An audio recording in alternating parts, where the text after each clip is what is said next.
يا صباح الفضايح والأسرار اللي محدش يعرفها. لو فاكر إنك شفت كل حاجة غريبة في حياتك يبقى الفيديو ده لسه مجاش قدامك. النهاردة هنلف العالم عشان نتفرج على أغرب لقطات ممكن تشوفها لدرجة إنك هتشك في عينك.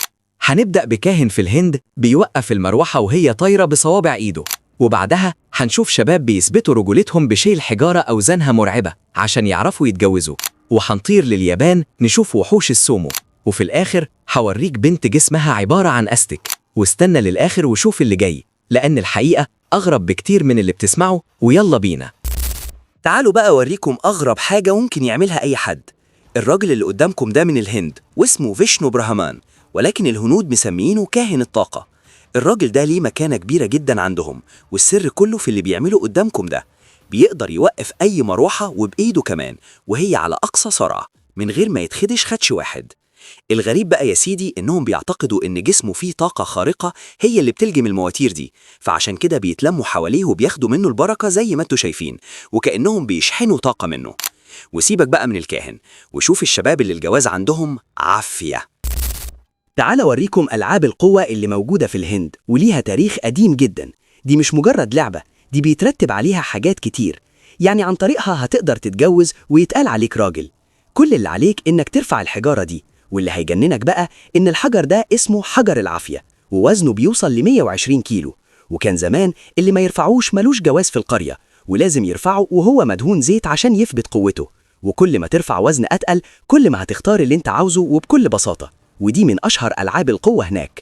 وسيبك بقى من شيل الحجر وعافية الهند، وتعالى لليابان عشان القوة هناك ليها طقوس وتراث تاني خالص. تعالوا بقى لليابان ونشوف أشهر رياضة هناك، وهي السومو. دي مش مجرد رياضة، دي تراث وتقاليد قديمة جدا ومشهورة في العالم كله.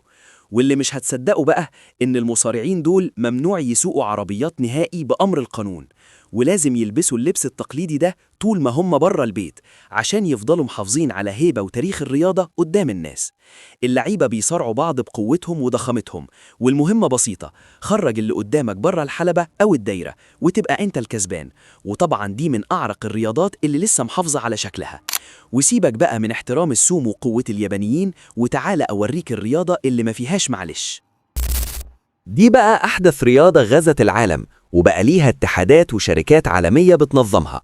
اللعبة دي لا فيها كورة ولا جري، دي عبارة عن ضرب قلم.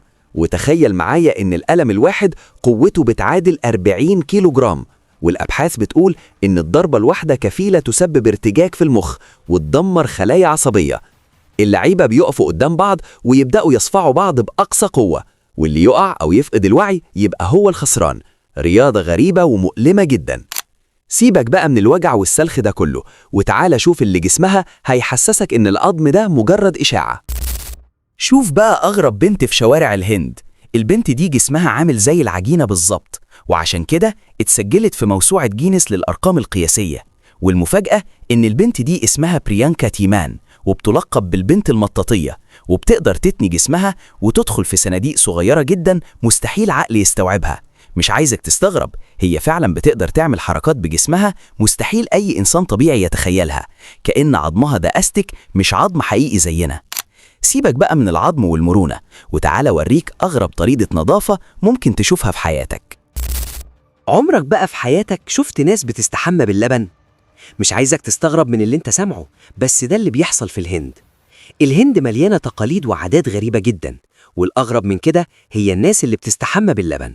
أيوة يا سيدي، في يوم في السنة بيتجمعوا فيه وبيسخنوا اللبن على النار، وأي حد عنده ندر بيستحمى باللبن بالطريقة اللي انت شايفها قدامك دي. واللي هيجننك بقى إن اللبن ده عندهم مش مجرد أكل، ده رمز للنقاء والحياة. والمراسم دي بيسموها بالكافادي، وبيعملوها عشان يطهروا أجسادهم ويوفوا بندورهم للآلهة زي ما انت شايف كده. في النهاية يا سيدي، العالم ده مليان حاجات لو قعدنا نحكي فيها من هنا لبكرة مش هتخلص. وكل شعب وله عاداته اللي بنشوفها غريبة، بس هي بالنسبة له أصل وتاريخ. لو عجبك النوع ده من الفيديوهات وشفت حاجات لأول مرة تعرفها، ما تنساش بقى تدعمنا باللايك المتين، واكتب لي في التعليقات إيه أكتر حاجة في اللي شفتهم النهاردة جننتك فعلا. واستنونا في فيديو جديد وقصة أغرب. أشوفكم على خير، سلام.